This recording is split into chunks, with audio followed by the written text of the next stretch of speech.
Going on, everyone? Frank Robles, Strength Equals. So, as I had said, I would do a follow-up video, kind of summing up like why I do awkward lifting, have my awkward days, you know. So I have my 5-way split. Realistically, for bodybuilding purposes, all you need is a 4-way split. The 4-way split that I do. I've said in the past, I kind of follow like a Mike Mentzer style of training, heavy duty, high intensity style. You know, 1 set to failure after warm-ups, okay? So warm-ups can be 2, 3, 4 sets. Nothing exhausting, whatever you need to help get yourself both well, I guess not just both, multi-reasons. Get yourself psychologically ready, neurologically ready, and even muscularly ready, you know, feeling good. And confidence, you know, get yourself ready through your warm-ups. But once you're set, you go to 1 set to failure with you're keeping track of what you did before. So if you did, for example, you know, squats for 9 reps with, you know, 350 pounds, well, you got to beat that. Your goal is to get 10. And not beat it just to beat it. Make sure they're good quality reps. They're the same reps per se, with every time you trying to beat that number, progress. Either in reps or weight.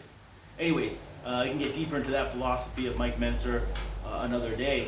But anyways, my 4-way split that I do is I have an upper body day. Okay, then I have, as I showed, I've already shown my videos what I do for the upper body day. Maybe I have 2 types of upper body. Okay, it's the push-ups with back row and Viking press. And then I do like more isolation movements, whether it be the chest fly, then I do a pullover, and then I do not a pullover, a reverse fly, and then what I call a G press. Put the bar in the crook of your elbow, and you're basically doing like a shoulder raise, but with the bar in your shoulders here like this.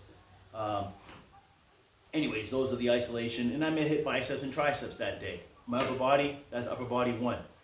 Lower body 1 is squats with hip belt squats, and I either do leg extensions or what I call knee squats. They're kind of like a sissy squat that I use on this yellow machine here. Again, I have a video on it. The video I did actually that day, I didn't really do a good job on the setup. I'll have to show you another day. It is brutal, like right here. It can be tough on your knees if you don't do them right, or you try to get your ego ahead of you, what you can do. Again, it's about contractions. I'm gonna check to see if this phone is still recording.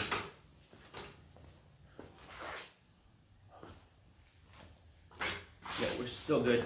Sorry about that. So that's lower body workout 1. And then I have upper body 2, which is now an overhead press, strict overhead press. And then I go into a high pulls. Okay, high pulls. Again, you guys have seen me do them. Put a lot more isolation, to some extent isolation in the side delts and traps. And then I go into that same day, pull-ups with pullovers.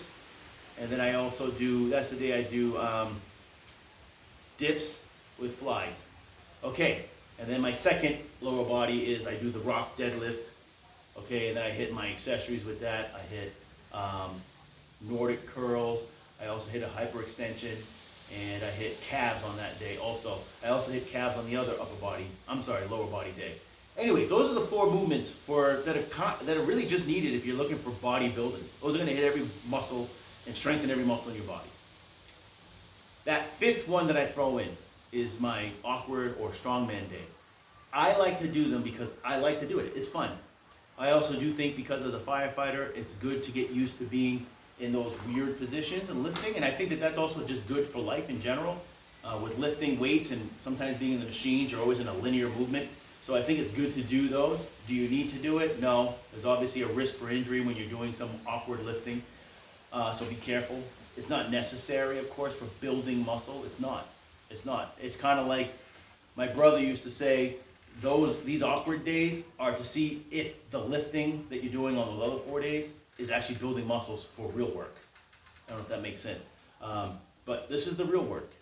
Picking up bags over your head, throwing stuff, whatever it is. Let's see how strong those muscles are now. So that's why I do it, to test those muscles, to see if they're strong for real world stuff. And even then, it's not real world. Everything is strength is really subjective. You know, you can be really strong at lifting a 200-pound bag, but that doesn't mean you're going to be real strong to pick up a 200-pound, let's say, something else. Maybe if you've never deadlifted, maybe you can't even pick up a 200-pound deadlift bar. You're just not used to that pattern, you know.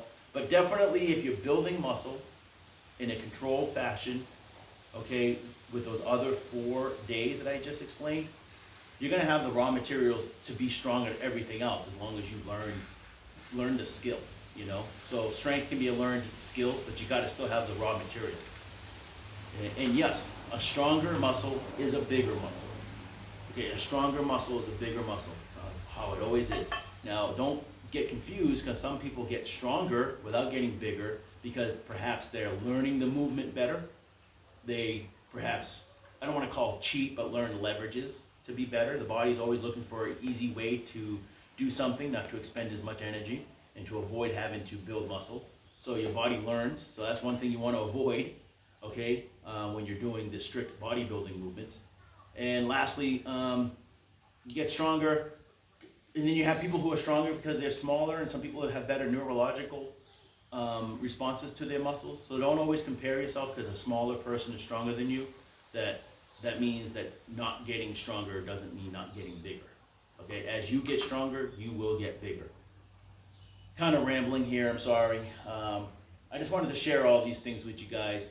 So those 4 days that I do are really all you need to get bigger and stronger. The awkward lifting is not needed. It's not needed. It's just for fun, and it does test your muscles in a different way, and it's, I guess, a little more competitive. So I like to do it. I do it to test, to see where I'm at with different things. Anyways, that's why I do awkward lifting. I do think that everybody should do it, but do it knowing that there is a risk if you get too ugly, too sloppy, or you get your ego ahead of you trying to pick up stuff that you're not ready to pick up yet. A 200-pound sandbag is much harder than a 200-pound barbell. Trust me. Okay? So, that's it. As always, thank you for watching. And it's not about staying strong just physically, but mentally too. Always improve.